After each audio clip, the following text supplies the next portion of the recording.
Bonjour, bienvenue dans Il était une fois.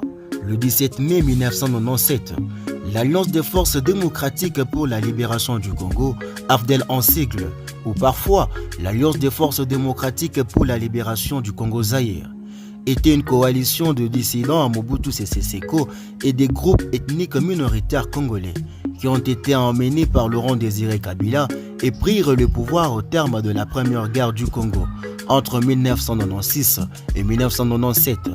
Bien que l'Alliance eût réussi à évincer Mobutu du pouvoir, elle ne survécut pas aux tensions entre Kabila et ses anciens alliés, l'Ouganda et le Rwanda, ce qui emmena au déclenchement de la Deuxième Guerre du Congo le 2 août 1998.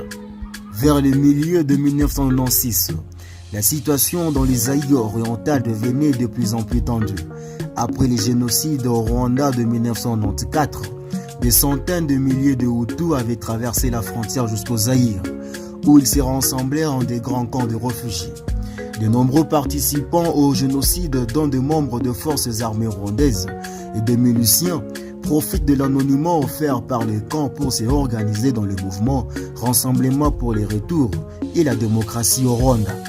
Le mouvement commençant à utiliser les camps comme base arrière pour son infiltration au-delà de la frontière et conduire une insurrection. Malgré les protestations du gouvernement du Rwanda, le gouvernement zaïrois et les organisations internationales apportant l'aide humanitaire au camp ne purent et ne voulurent pas séparer ces militants des populations de réfugiés. Au même moment, la situation de Banyamulenge, des Tutsis présents au Zaïre depuis des générations, devenait plus précaire.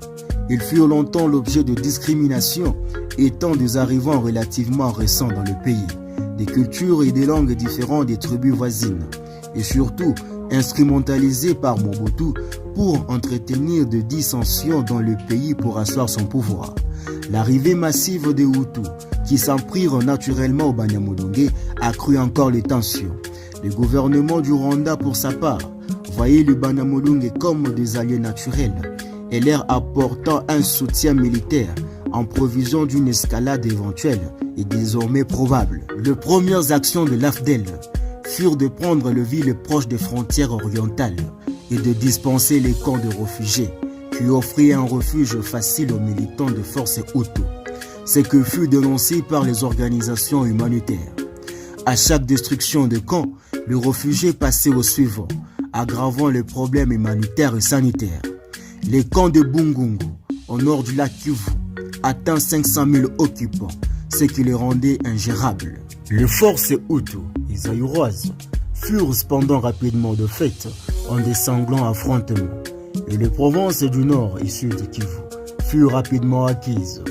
Les réfugiés Hutus s'enfuirent et environ 8000 d'entre eux revivent au Rwanda. Plusieurs centaines de milliers d'autres s'éparpillent dans les forêts du Kivu, exposés à la famine, aux maladies, aux fauves et aux bandes armées.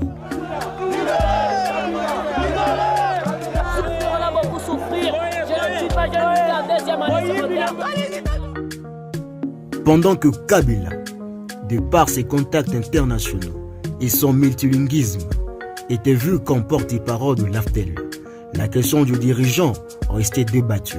André Kissa Sengando était le président de l'aile militaire de l'AFDEL, le Conseil national pour la résistance et la démocratie. Cette tension interne entre les deux hommes fut résolue le 4 janvier 1997, quand Ngando mourut en des circonstances obscures au Nord Kivu, Kabila se présentant alors comme le président du mouvement, ainsi que porte-parole et responsable politique.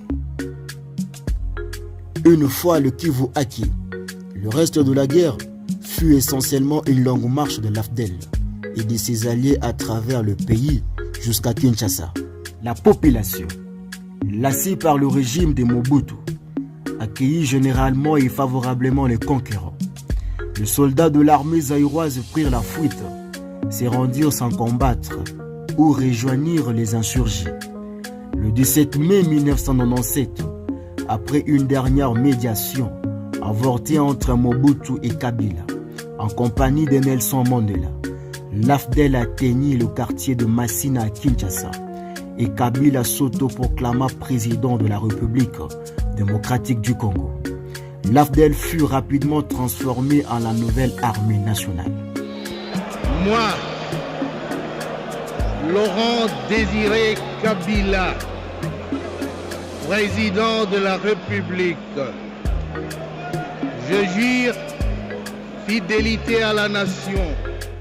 En référence, cette fête a été célébrée comme celle de la libération en référence à l'entrée à Kinshasa de l'Alliance des forces démocratiques pour la libération du Congo, coalition rebelle qui avait fait chuter le maréchal Mobutu.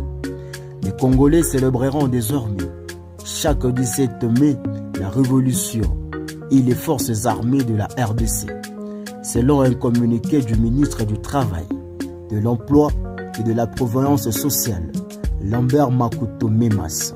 La journée est par ailleurs maintenue, chômée et payée sur toute l'étendue du territoire national.